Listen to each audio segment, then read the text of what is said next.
Good morning, fellow Barbadians. This is Vic Callender. Today is Saturday, June the 14th, 2025. It's 04:33 or 4:33 a.m. in the morning. And I came from work, and obviously, I do a bit of reading when I come from work, and I checked the internet, checked posts from Barbados, and I saw a post that was very disturbing to me. And I obviously have my digest of Sherry Veronica's post and other posts, but one post in particular containing two items I found to be very disturbing, and it included school children throwing a rock, the other a bottle that struck two school teachers, two different teachers, two different acts in the back of the head. Let me tell y'all something. I'm a serious man on a lot of issues, man. Serious man. You understand me?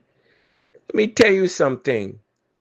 In the Ellerslie Secondary School that I went to in the 1970s, through the beginning of the 70s, through the close to the end of the 1970s, I had a headmaster by the name of Cuthbert Brathwaite. And Cuthbert Brathwaite Ellerslie Secondary School was the largest school of its type, period, in Barbados at that time, with about 2,000 plus students on that student roll. If you would have come to Ellerslie School in the 1970s, you would have done foolishness like that. You were not coming back in that school, not under Cuthbert Brathwaite.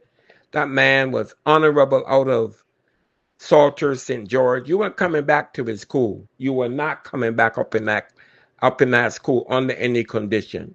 The problem is today people are not being held accountable. And when I say accountability, if parents can't hold their children accountable, then the government of Barbados, Mia Motley, Santia Bradshaw, Dale Marshall, the Barbados Labour Party, you need to hold the parents accountable.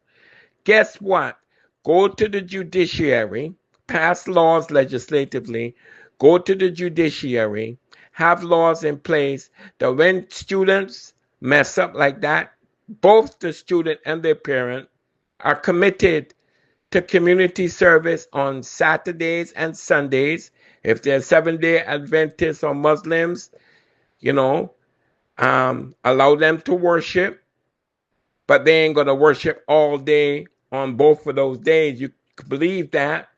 And then they don a uniform that's indicative of the fact that they're doing community service for the miscreant behavior of those children at school. If you can't learn in school, then you need to learn outside of school. Manners and some form of esprit de corps you need to adopt outside of school and have them doing community service, the parent and the child, or parents, plural, and the child.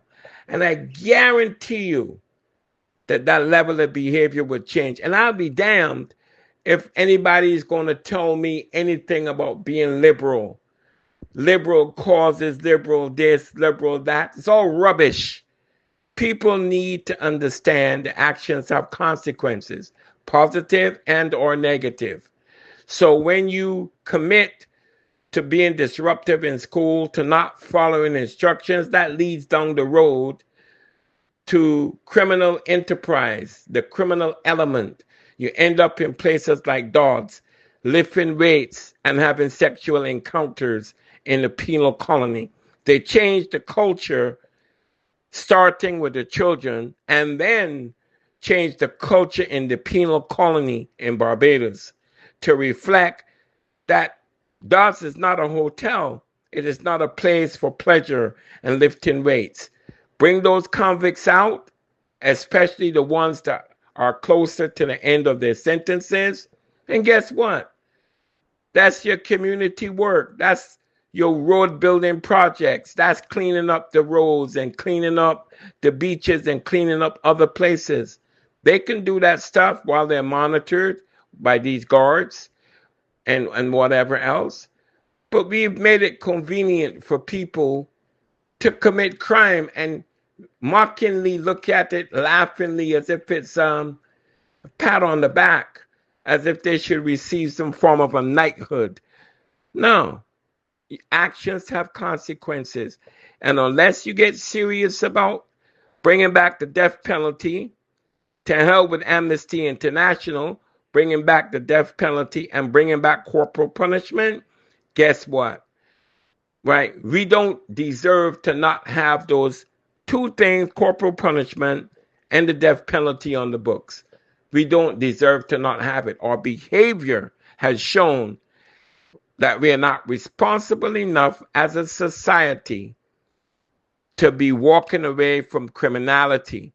So let's have it there as a deterrent, whether it's applied abysmally or it's applied some instances wrong.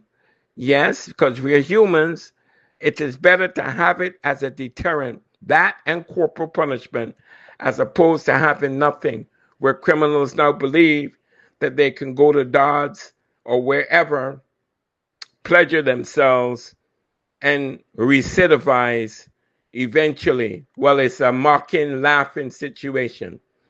Why are we on a slippery slope relative to officers of the court, officers at Dodds, police officers, and other people with fiduciary responsibility behaving miscreantly?